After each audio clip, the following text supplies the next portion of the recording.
Thank you for tuning in to the best parenting show on the internet, Post Daily Dose. It's the Post. It's the Post.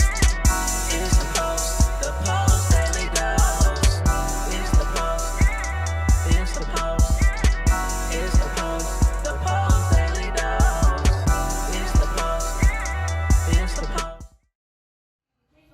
Hey, good evening, Facebook family. Welcome to another episode of Post Daily Dose with me, your trusted parenting advisor, faithful guide and servant on the healing journey. What's my name? Big Papa, Brian+Post. Hope you guys are doing fantastic this fine Monday. It is a beautiful Monday up here in Crescent City. Out here in the sunroom, my buddy Jay is over there working on his bicycles. You know, it's interesting when a kid tells you something he's really interested in. Jay came up to visit us for a while, and I said, "So Jay, what are you really interested in?" He said, "I like to build things." And I was like, "Well, cool." He said, "I like old bikes and scooters and stuff like that." And he said, "But I don't know where I can find any." So I said, well, you know what? We'll probably be able to find some on Craigslist or Facebook Marketplace or something. And so I happened to go over to another family's house the other day, and lo and behold, there was a trailer full of old dirt bikes. He had one of those hauling trailers. It was full of. To the dad, I said, "Hey, what are you gonna do with those dirt bikes?" He says, "Probably just gonna take them to the dump." I said, "Well, I got a kid who'd love to have them." He said, "Well, come have them, come get them. He can have all of them." And so Harold over to pick up the dirt bikes today, and the kid has been in heaven all. I sent Harold a text to have him stop by Walmart and pick him up his own tools, so he could to work on. Hey Mimi, hey Leslie, so he could have his own tools to work on the bikes. And I guess that was Harold. What time was that y'all went and got those bikes? It's 4:30 now, and he's been messing with these bikes nonstop ever since. I mean, he hasn't even taken a break to eat lunch. I actually thinking of that. I should probably suggest that he get a little food to eat. But he's so greasy. He looks like he works in a mechanic shop. So he's so greasy. He got his whole little pile of bikes over there. See if you guys can see him. See his little bike out there. The chairs is in the way, but he's got his little dirt bike out there. Harold's out there too. You can see him sitting in his chair. Harold loves to get the fresh air when we can. It's been raining up here in Crescent City, so it's nice to get a couple of days of no rain. And then I'm back on the road tomorrow, so I'm enjoying this day and these hours here at home. So interesting. Ask a kid what they like, and when they tell you, and when you are completely open.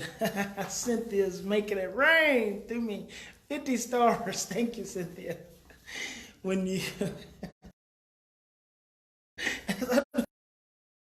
I think people make it rain with those pennies. It's just the most interesting thing when a child tells you what they're interested in, and when you really listen and you really are motivated. Ashley sent me 100 stars. Oh my God, it's raining stars today. That's fantastic. Oh gosh. So motivated to meet the need. And you really, without any judgment about what they can do, what they can't do, what have you, you just try to meet the need and meet the interest. And I'm always talking to parents about finding that thing that your child is really good at and focusing on their strengths, because our society so much wants to focus on the negative. And so children never get the victories. This kid, I'm sure he would love to probably be on YouTube or be on some video games or something, but he's not. He's doing what he loves to do, and he's building his bikes, and And this didn't cost anything except some tools, which we just. So what is it? What is that thing that your child loves to do? And I got a 16-year-old girl who is very interested in mechanics. So we've got her a car. She's got an old car she's working on. Her coach is working with her to help her learn and just to encourage interest. Are always. I got another kiddo who got a little mouse today because she's a teenage girl, and I feel like it's really important when it comes to our teenagers that express a need to want to nurture something when they've gone through so much in their lives. So she has a little mouse. I'm not interested in mice, but she has her little mouse and take care of and make a home for. And I just feel like those opportunities do things that encourage them and inspire. Michaela Brand threw me 200 stars. Wow, it is raining stars. And my goodness, record for stars. That's fantastic. So I think it's really important to do the things, support and encourage the things with your children that feel really good with them. I had a family that was up here this past week, and visiting with the mom, I was just like, this kid is not meant to be within the box. I mean, this is, when I take this kid down to the beach and he runs and he runs and he runs and he runs and he just has the best time and he's happy and he's not aggressive. He's not being defined. He's just running and he's just free. And it's like, that's a kid who's not meant to be within the boxes of our society. And it's funny. Some of you know the rapper Kanye West. He's doing gospel music now, which I particularly enjoy. But he talks a lot about the box society that, everywhere we look is about a box. Our houses that we live in are boxes. We eat out of boxes. There are shoe boxes.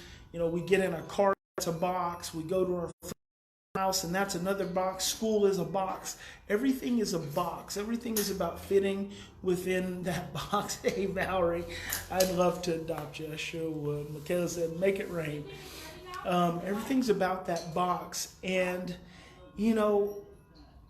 some kids don't fit in that box. In fact, I bet a lot of us don't.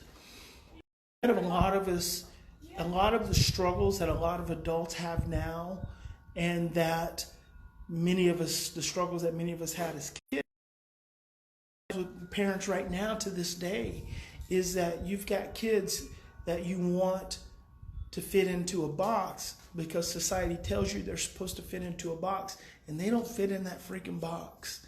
And, what can we do to inspire and encourage our children? This kid right here breaking down this dirt bike and building this thing, this is outside of the box. This is stuff I did when I was a kid. This is not stuff kids typically do today. It's his interest, it's his joy, and he's doing it. He'll probably do it all day long.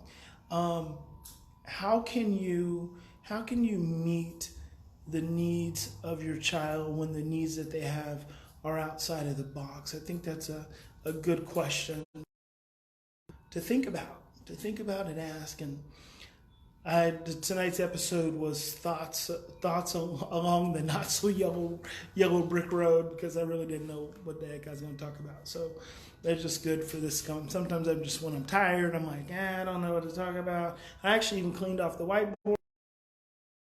Know what I want to draw. So here we are, and I think this is probably useful for some of you. I hope it is anyway. So that's all, guys. Remember, in any given situation, you always have two choices. You can continue to react from your same blueprints of stress, fear, and overwhelm, or you can stop, slow down, take 3 to 10 deep breaths, and choose love. Thank you so much, Cynthia and Ashley and Michaela Brand, for making it rain on Big Papa.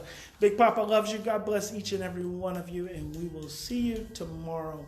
I'm going to be on the road tomorrow, so it's going to be a little hairy because right around the time 4:30 here, I'm probably going to be going through some redwoods in the mountains, so I may be late. I'll be on here though, one way or the other. So you guys have a fantastic evening, and we'll see you tomorrow.